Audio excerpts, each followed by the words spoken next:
In 1976, the world witnessed one of the most daring hostage rescue missions in history.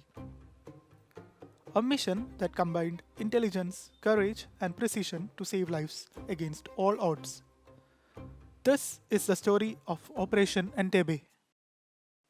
It all began on June 27, 1976, when Air France Flight 139, carrying 248 passengers, took off from Tel Aviv, Israel, bound for Paris.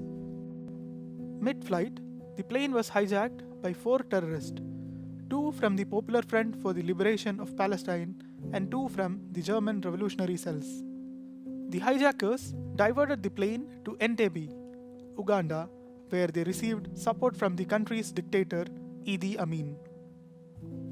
The passengers were divided, with non-Jewish hostages released and over 100 Jewish passengers held captive.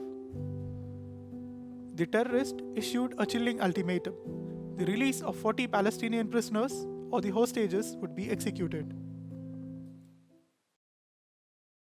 As the world watched in fear, Israel's government, led by Prime Minister Yitzhak Rabin, made a bold decision to attempt a military rescue.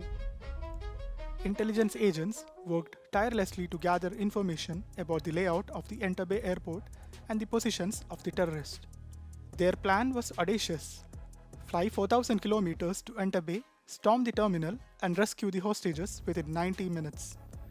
The operation, codenamed Thunderbolt, required meticulous planning and absolute secrecy. Every detail was considered. Mossad agents interviewed released hostages to identify the layout of the terminal and the behavior of the hijackers. Replica models of the terminal were constructed for rehearsals, and soldiers were briefed on every possible scenario, from an ambush to sabotage.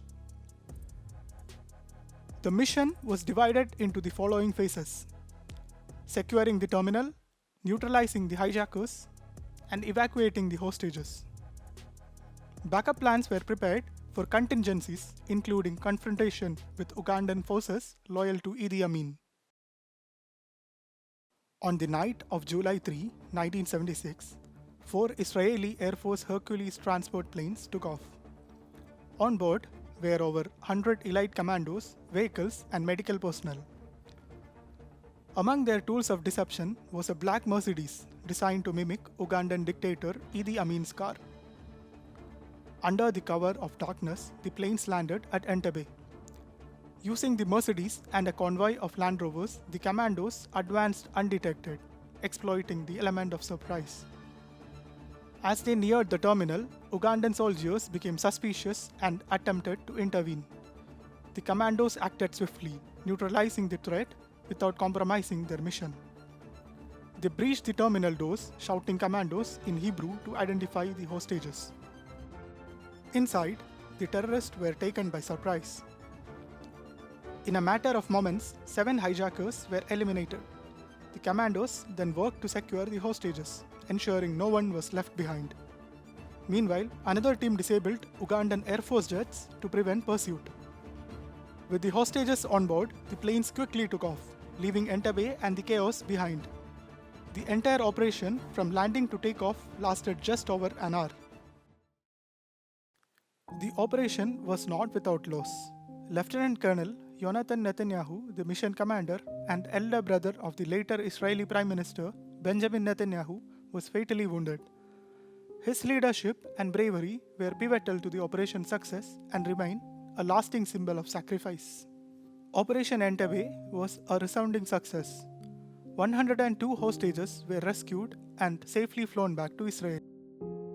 The mission was celebrated worldwide as a testament to Israel's resolve and military prowess.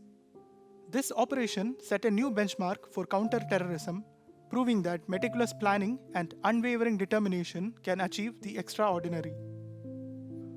Operation Entebbe was more than a rescue mission.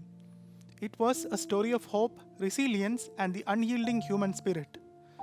It remains a beacon of what can be accomplished when courage meets conviction.